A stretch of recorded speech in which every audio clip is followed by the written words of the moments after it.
Well, hello there, Fox Nation. It is Tomi Lahren, and I gotta say, Christmas came early this year with that first presidential debate, and I'm so excited to host our reaction panel. We've got a lot to talk about, a very, very interesting night, and I just have to say, my first thoughts before I introduce the panel, even before the debate had begun tonight, the level of excitement and just sheer, really excitement and looking forward to what we were going to see by the Republicans compared to the dread and the anxiety that the Democrats had about their candidate tells you everything that you need to know about what's going to happen in November if we're lucky and voter fraud doesn't play a role. But before we get into some of our best moments of the night, I want to introduce my all-star panel. I have my friend David Webb, Fox Nation host and host of the David Webb Show on SiriusXM Patriot. I also have Scott Rasmussen, the pollster and editor-at-large of BALLOTPEDIA.org, and Tezlyn Figaro, former 2016 Bernie Sanders staffer and host of the Straight Shot No Chaser podcast. Thank you guys so much for being here. And you know what, David? I'm going to start with you. What is your first thoughts of the night? Wow. I mean, let's look at this for what it is. And for all you boxing fans, a flurry of punches, and it's going to take the judges, and I guess that's going to be the four of us to try and sort this out and count the punches, what landed, what didn't. There was a lot of talking over each other, but I expected that to be part of the strategy here for Donald Trump, that he wanted to constantly go after Joe Biden. It was almost like Trump unleashed after 3.5, actually close to 4 years, or if you want to use 47 months of being under attack from the left. Biden was Biden. He's been in politics. He knows how to look into the camera, throw the line out there. But I wonder if he threw enough out there to change voters. Matter of fact, to both men, did they move the undecided voters? And I think the other gentleman on the panel with a very good haircut, I recognize it because I remember him when he had hair, and he remembers me when I had hair, and we used to talk about this stuff in other debates. And Tezlyn, I want to ask you, David brought up a lot of the crosstalk, the interrupting. Do you think that there was some part of Joe Biden that was actually thankful that Trump overtalked him? Because, there's a lot less time to gaffe and to slur and to be completely incoherent when you've just got President Trump talking over you for most of the time. Do you think that that might have been a saving grace for Joe Biden? No, not necessarily. I think Joe Biden actually did more cross-talking than I expected. I really expected him to do his normal thing of saying, I don't want to talk, I don't want to be rude. So clearly he's been prepped to come out swinging. The thing about it is Democrats that support Joe Biden, they really don't like seeing that type of thing. I actually think he did better than what I thought. I did expect President Trump to certainly dominate, to certainly cross-talk, to certainly, run over him and the moderator if need be to get his points out. So I don't know why people are confused with President Trump. Clearly they haven't watched in the last 4 years. So he performed as normal. But I wonder what Democrats will have to say about Joe Biden, because they really do like that more calm demeanor, and Joe did kind of step it up a few times tonight. Boy, if that was Joe Biden stepping it up, like I said on Twitter, I think the DNC is going to need to give him another shot in the butt before the next debate if he actually agrees to the next debate. But Scott, I want to ask you, what did you think about Joe Biden's demeanor, his mental acuity? Do you think that it was a knockout by Donald Trump, or do you think that the supporters that thought that maybe Joe was a little unstable, maybe had the dementia setting in, do you think that they were reassured by that performance?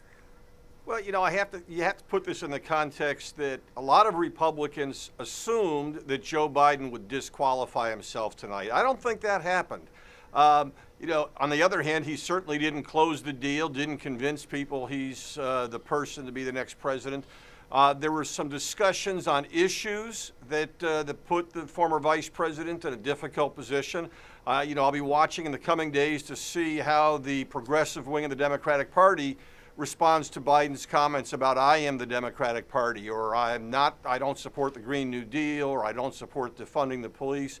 Bottom line is, I think what probably happened tonight is because Joe Biden focused much more on personality and simply thinking it was enough to be angry at Donald Trump, that the race will probably tighten a little bit in the coming days.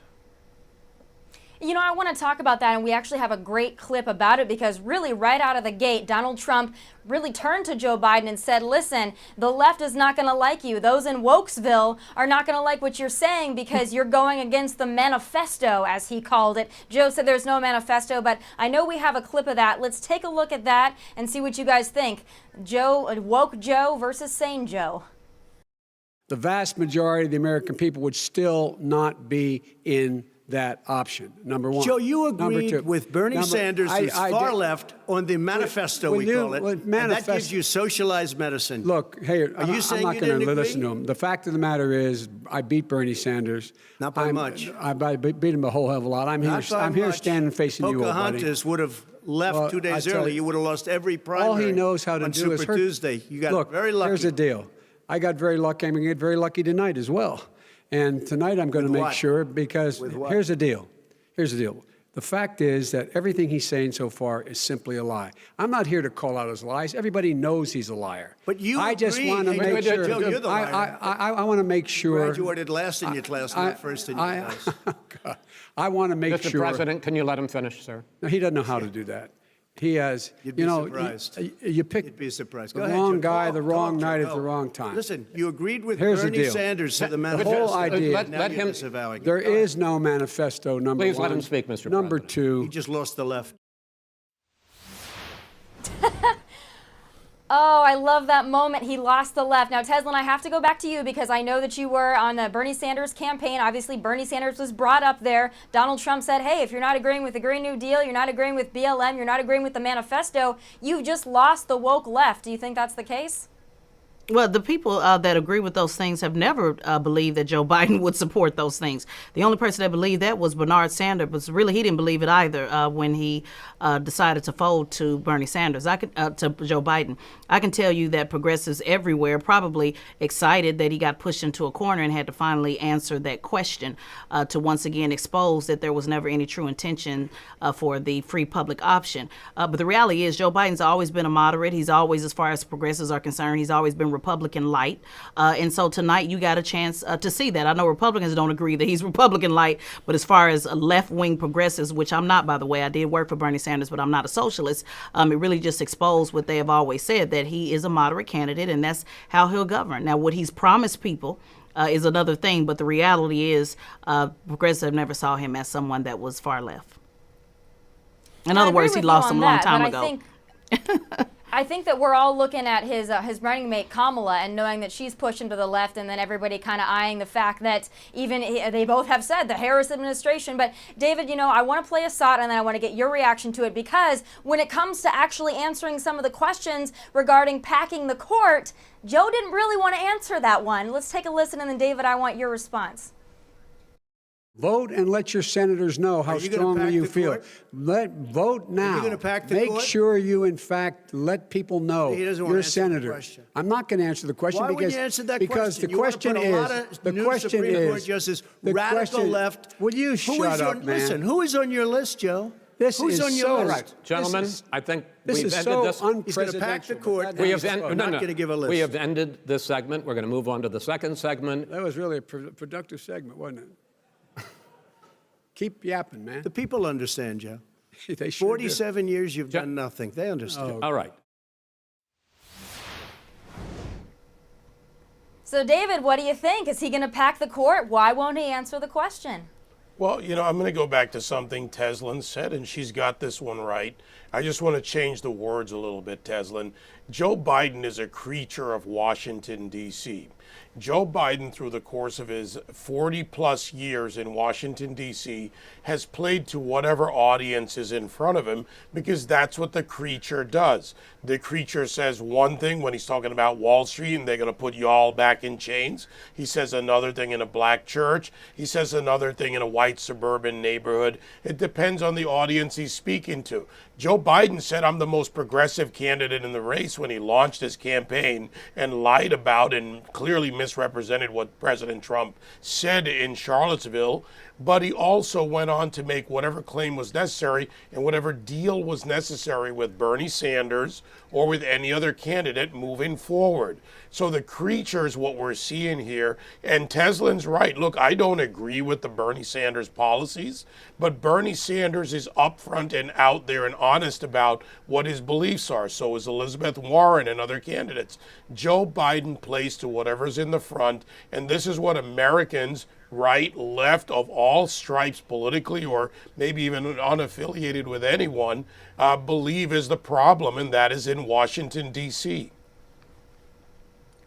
Well, I think you're absolutely correct, and quite honestly, I think that he'll go with whatever talking points are put on his teleprompter, and that's what he goes with. They're the left, the right, the middle. I mean, the man doesn't know where he is half the time. But you know what? Another one of the big topics of the night, and I don't know if any of us could have ever predicted that a pandemic would be the topic of the first presidential debate and the topic really that everybody in the nation is concerned about. But as we know, these are unprecedented times, and we got to talk about some coronavirus. So, Scott, I'm going to play the clip, and then I want to get your take on the back and forth about the vaccine, how they handled it. What a circus. Let's take a look. H1N1, you were a disaster. Your own chief of staff said you were a disaster. 14,000 people died, not 200,000. There was no economic recession. Sir, you made a There was no recession. You made a point. Let him answer. And there was we didn't shut down the economy. This is his economy he's shut down. This man is talking about a vaccine. Every serious company is talking about maybe having a vaccine done by the end of the year. But the distribution of that vaccine will not occur until sometime beginning or the middle of next year to get it out, if we get the vaccine. So, Scott, correct me if I'm wrong, but Joe Biden kind of contradicted himself, and then he also kind of sounded like an anti-vaxxer. At one point, it sounded like he thought that Trump himself was going to formulate and concoct the vaccine. I'm not entirely sure if Joe exactly knew what he was talking about, but do you think that either of them answered that question in a way that's going to be suitable for the American people that are very worried about this pandemic?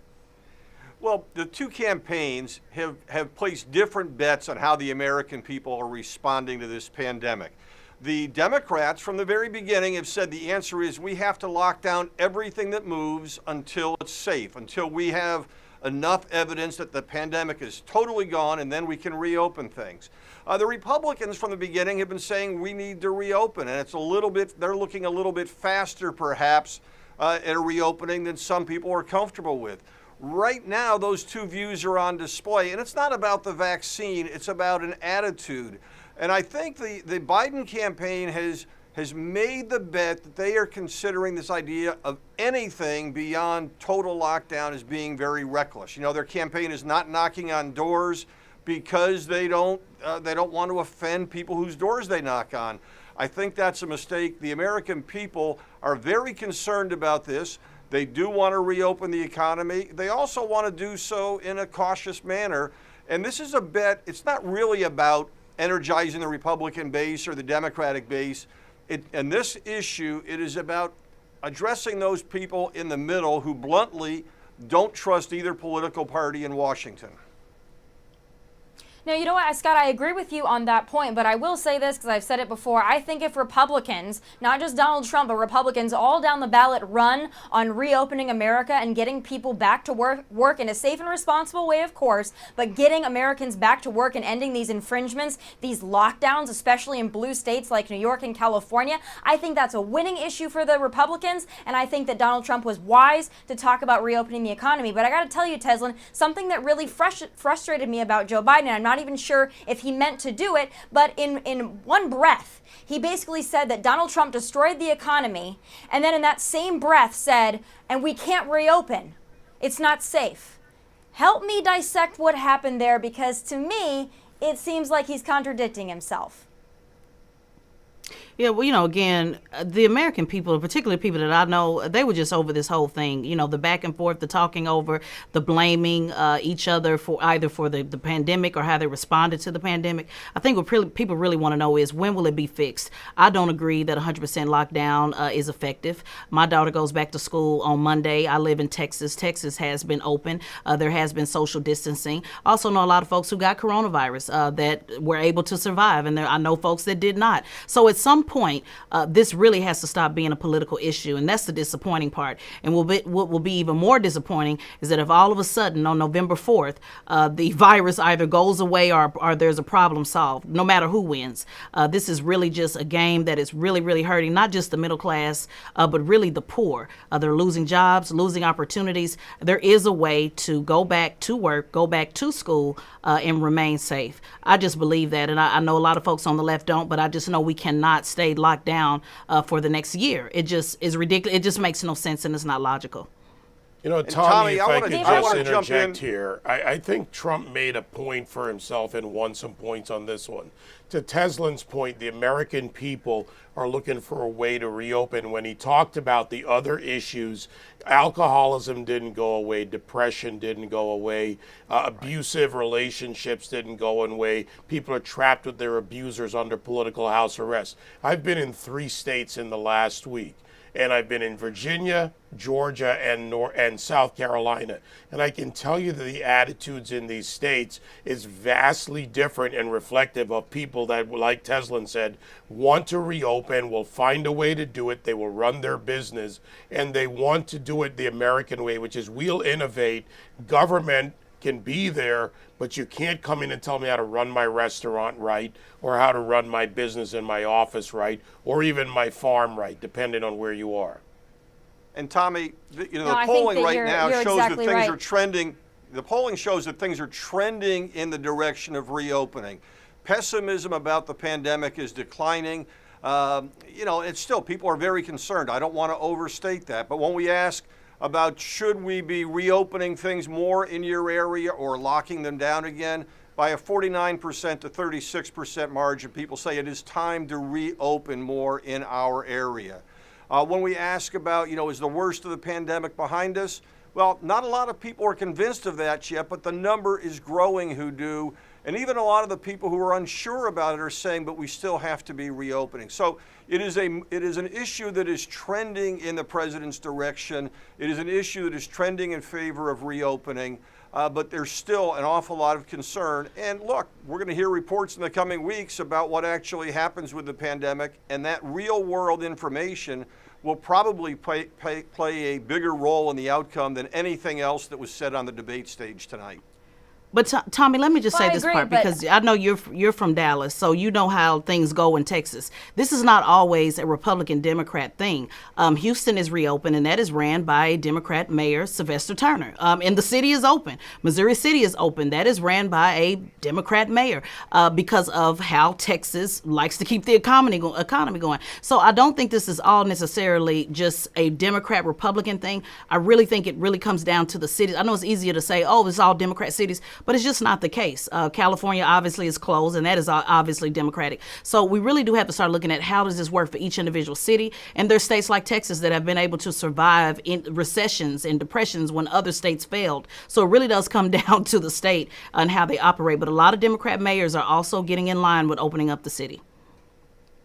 Oh, that's great to hear, because I'm here in Nashville, Tennessee, and we have a Democrat mayor, but we're in a red state, and we are not reopening. We've got a lot of infringements, and I think that the American people are also starting to see not just Joe Biden and Kamala Harris, but the Democrats are going to be all down the ballot, and they're seeing the infringements, they're seeing the lack of freedom that they're experiencing under the Democrats, and they're also seeing the agenda items that the Democrats couldn't get us to buy into, that they're now force-feeding us through the COVID pandemic and public safety. And they talked about it a little bit tonight when we're talking about mail-in voting, as well as other things. I mean, I think California and New York are perfect examples. There's a lot of infringements going on that are being pushed in under the guise of public safety that might not be so. But I want to turn to the economy, because that's kind of related to coronavirus. Again, to me, it seemed like Joe Biden had convenient amnesia talking about how bad the economy is. Yes, we're struggling right now. However, David, I want to talk to you about this.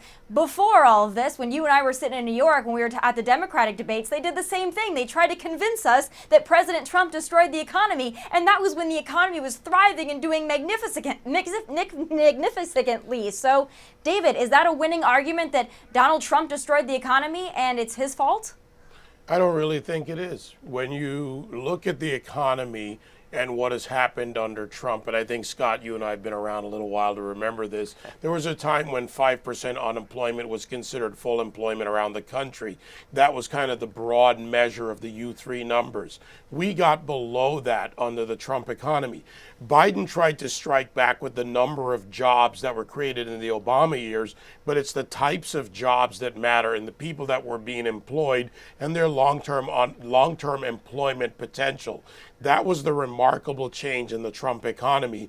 Better jobs, longer term, wages had increased. When you look at the Opportunity Zone project and 13 agencies led by Ben Carson, Scott Turner, Jerron Smith, and others, you saw a growth in wages in poorer communities. You saw an increase in employment potential for others, and you saw more jobs available than people to fill them with better potential for earnings. That's something that matters at the Main Street level.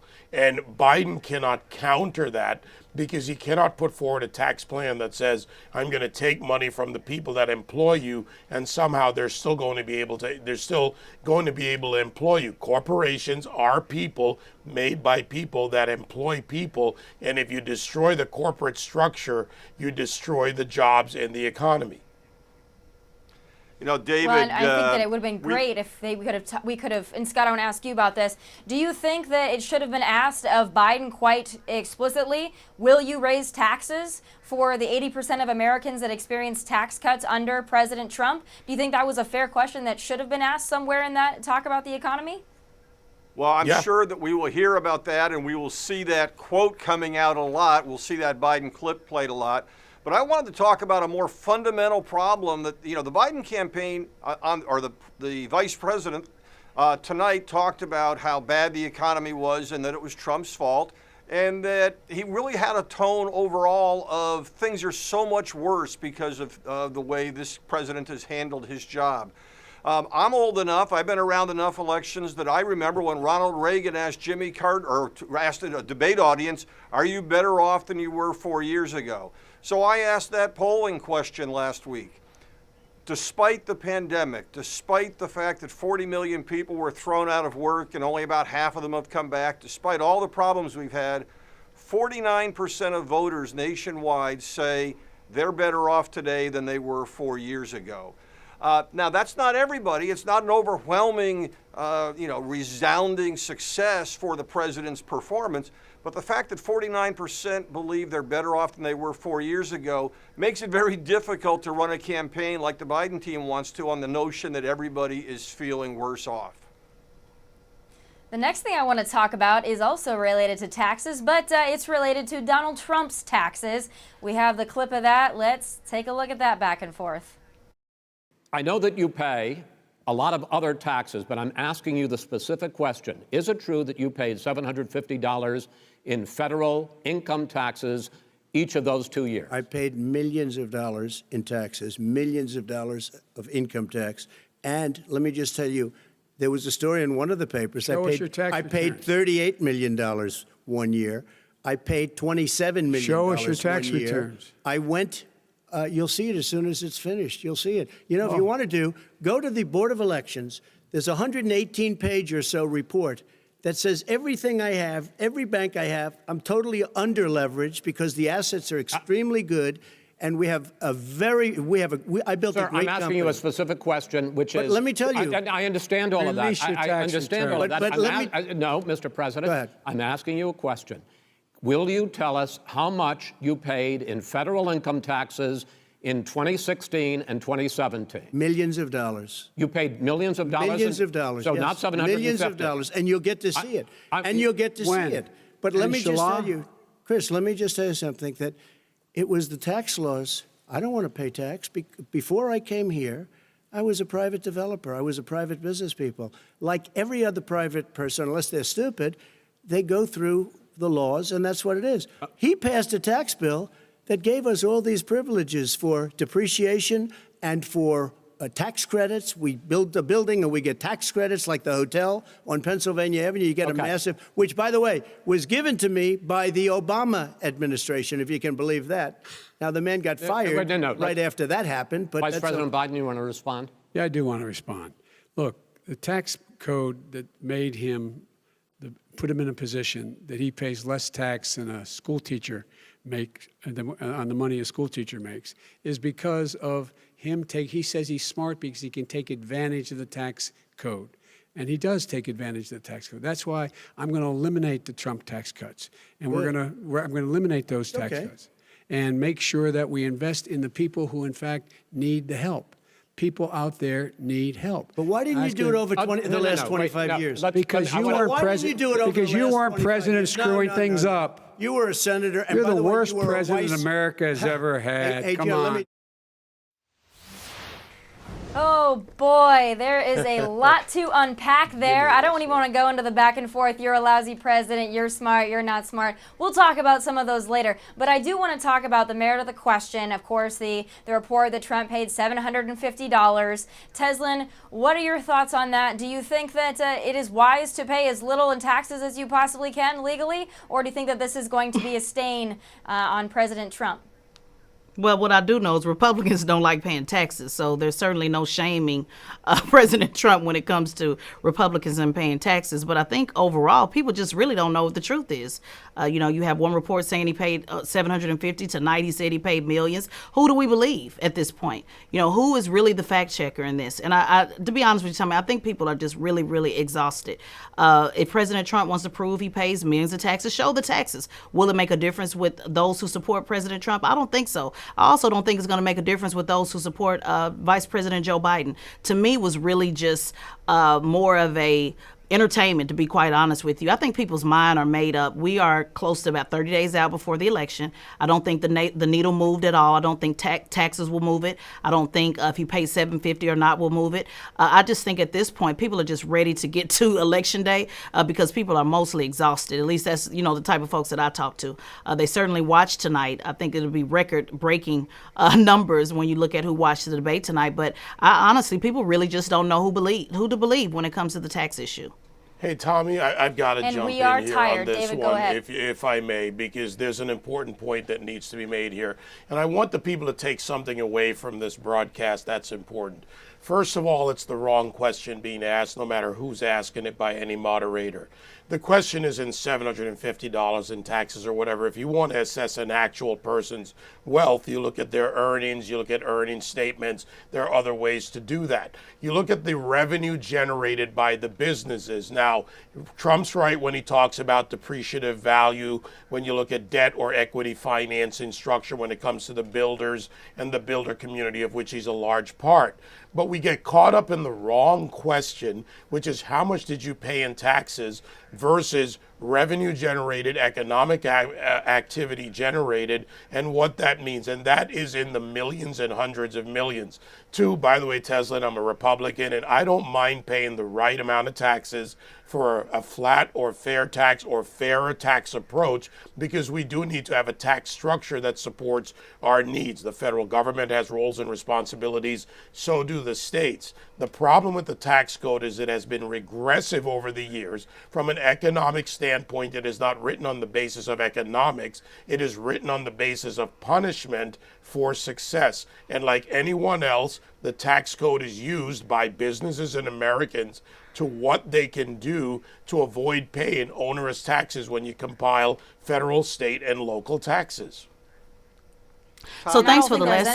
Can I respond? When I hear this question, I want to move on because we've got a lot to talk about. This was Tommy, one of the less interesting points of the night. I was going to say the real key to this is people. I want to move on for another point because I think this one's important. They had that jab at Trump with the salacious $750 in taxes, but there was a question that really wasn't asked until Donald Trump made sure it was asked, and that was about our good friend Hunter Biden. We've got a clip of that, and then Scott, I want to get your reaction, but I think this is an important point that the media has been skirting, and let's take a listen. Trump went for it. Your son goes in and he takes out billions of dollars, takes out billions of dollars to manage. He makes millions of dollars.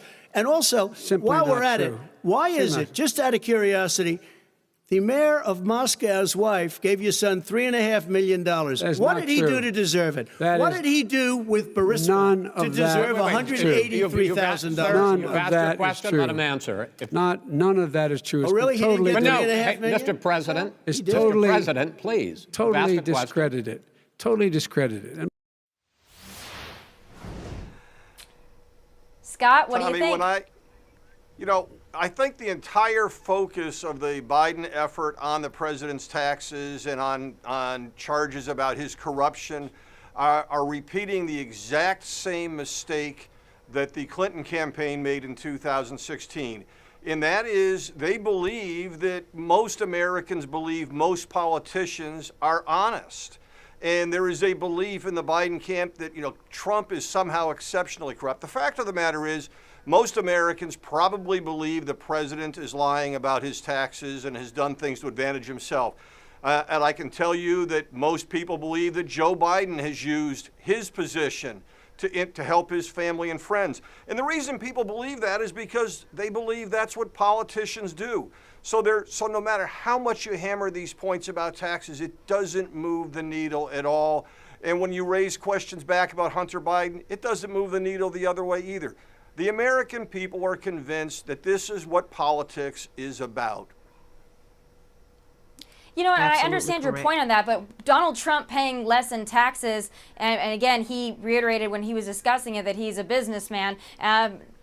Joe Biden using his position as vice president to enrich his family is a little bit different. But you know what, Tezlyn, I have another point I want to talk about because we've got so much to cover, and this is a big point of the night, and we're talking about what's been going on in the country all summer long into the fall, and that's the ongoing protests, some peaceful, some not. I want to get your take on it, and then I want to play a clip. Tezlyn, what did you think of the way that they handled that topic of protest tonight?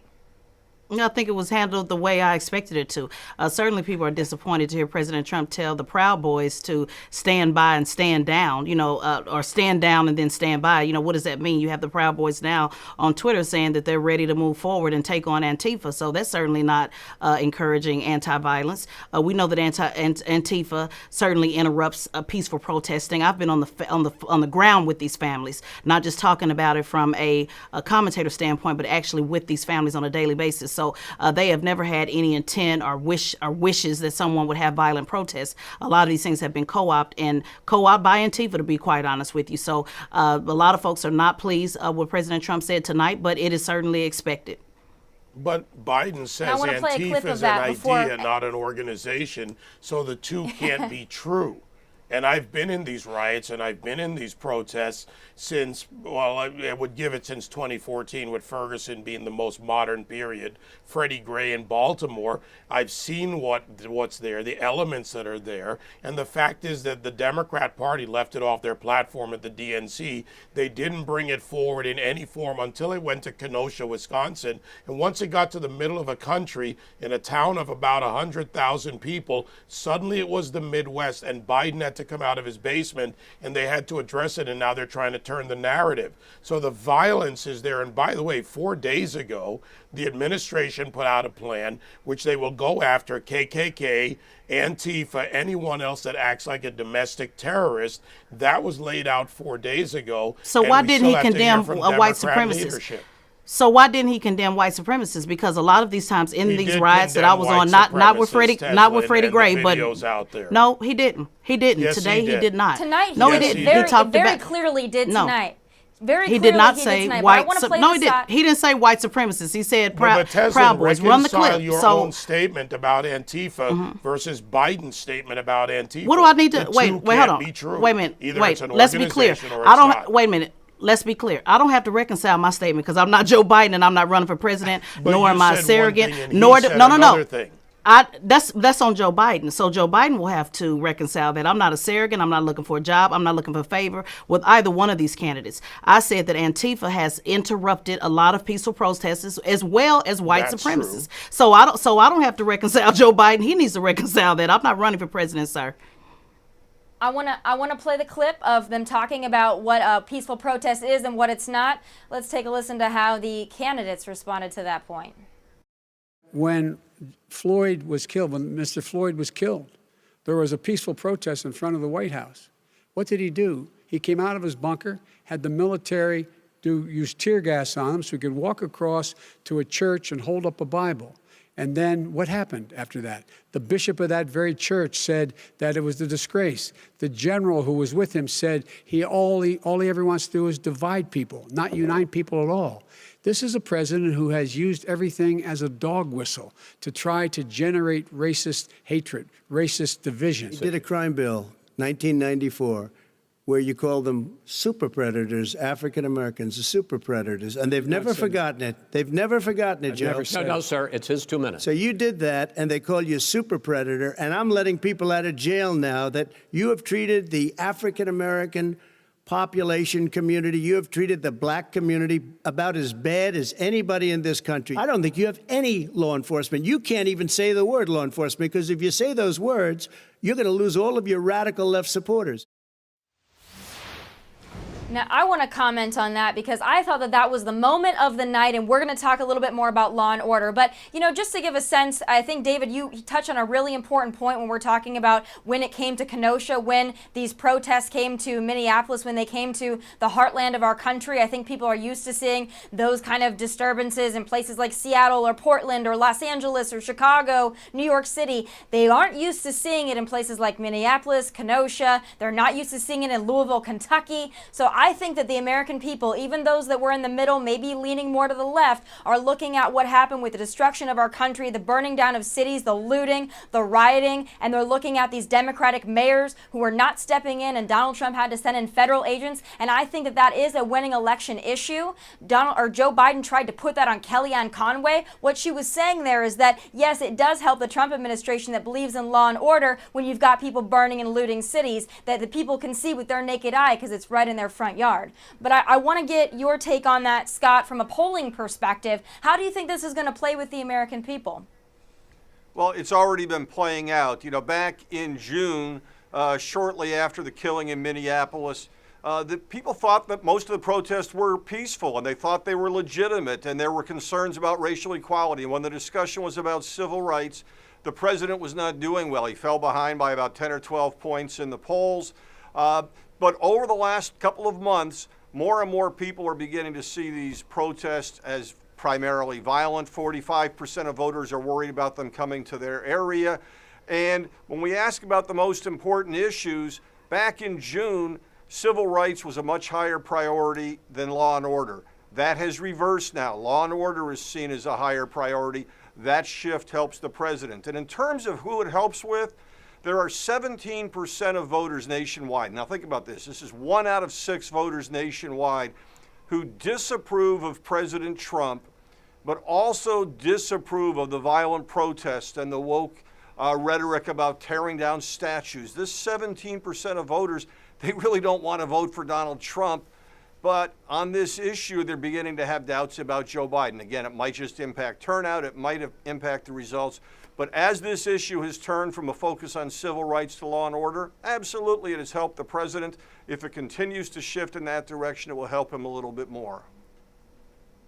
And Tezlyn, I want to ask you about that too, and I actually want to look into the future a little bit, talking about after the election. And we're talking about, you know, a summer and a fall full of protests, some peaceful, some very violent and destructive. No matter who wins, do you think that this is going to continue for our country? Do you think that we are going to be able to get law and order back, no matter if we have a President Trump or a President Biden? Well, violence begets violence. You know, Martin Luther King said that a riot is certainly the voices of those unheard. So until America really wants to listen and not have talking points, we're going to see more of the same. But the question is, whose watch is this violence happening on? I don't think it's fair, Tommy, to say that this is on President Biden. And let's be clear, I'm not a Joe Biden fan. As you know, I have stuck it to Joe Biden just as hard as anybody, particularly when it comes to the crime bill. But the reality of it is, this is not Vice President Joe Biden is not in charge of this country country right now. President Trump is. So to blame Biden for violence that's happening on his watch just doesn't make sense. And when we talk about violence, let's talk about who is actually bringing the violence to the cities. It is white supremacists that are out here bringing violence. And hold on, sir. David, Hold on, wait a minute. Wait a minute. No. We're not gonna do that because I'm not biting. It's Antifa. Wait a minute. Hold on, sir. Wait on 1 second. I know you have a job to do, but let's be clear. No, if you let me finish my statement. No, if you let me finish my statement, David, and then it's all you. Let me finish my statement because I'm not Joe Biden. Tommy, are you feeling like what I'm saying? Like what Chris Wallace now? What I'm saying is, no, I'm Tezlyn Figaro. It's nice to meet you.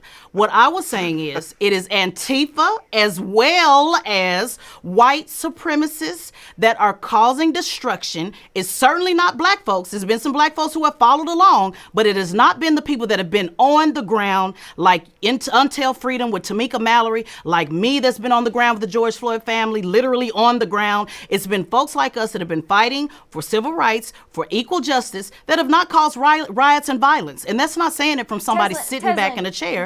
That's literally on the ground. Fair to say that black Americans haven't been causing violence in any of our cities? Did you not, I mean, David, did you not hear what I just said? I said black people have followed. They have certainly done some of it.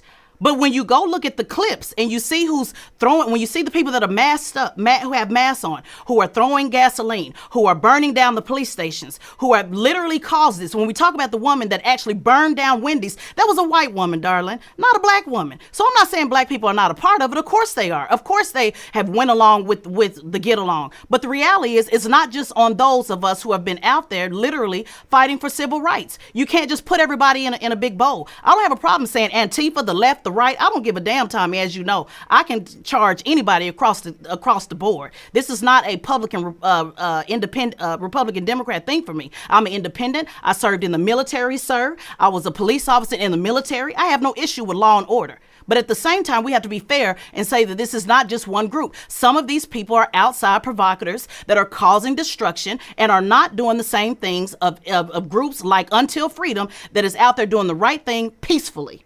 That's just a reality. Let's be fair across the board. I'm going to let David respond now. He's been very patient and kind. Let's draw David, a contrast your turn. between another movement in this country which galvanized many more people, millions of Americans, starting in 2008, and I'm one of those founders, the Tea Party movement. The Tea Party movement galvanized and organized hundreds of thousands, in some cases like Searchlight, tens of thousands as I did in New York City.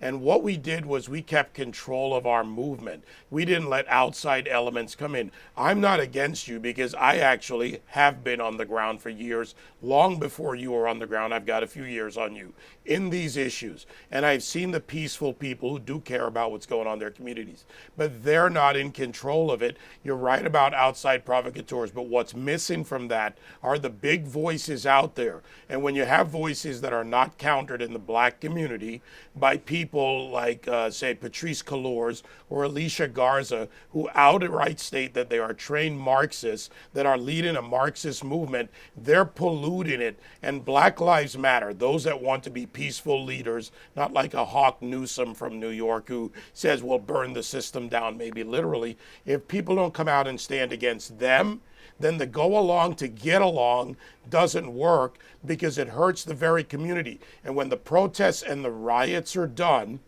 that community, if you go back down West Florissant, South Florissant in Ferguson, for example, and you look at the burned out buildings that are still there, and you look at Mohammed at Sam's Meat Market or Ferguson Market and Liquors, or you look at the buildings that were burned out where the Little Caesars were, they're still gone.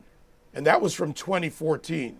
So don't sit here and lecture me, anyone, about the truth about these groups. They need to take control. I prefer the peaceful protests. I will stand there with them. We will have the discussion, but they've got to take charge of their movement.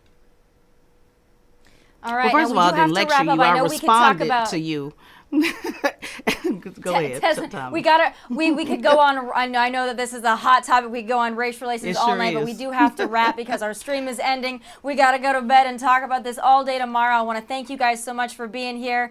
You know, my final thoughts on the night are, I do think that Trump came in. He wanted to make Joe Biden look weak. He wanted to knock him on his butt. He wanted to make him look incoherent. I guess we have to let the people decide if he did just that. But I think it was, I'm glad it happened, as much as Nancy Pelosi didn't want it to happen. And I sure as heck hope that we're going to get a debate 2 and a debate 3, because the American people deserve it. But Fox Nation, thank you so much for being with us tonight. Get a hot chocolate, a cup of coffee, or a shot of Jack Daniels, and we'll see you next time. God bless you guys, and take Bye, care. guys. See you.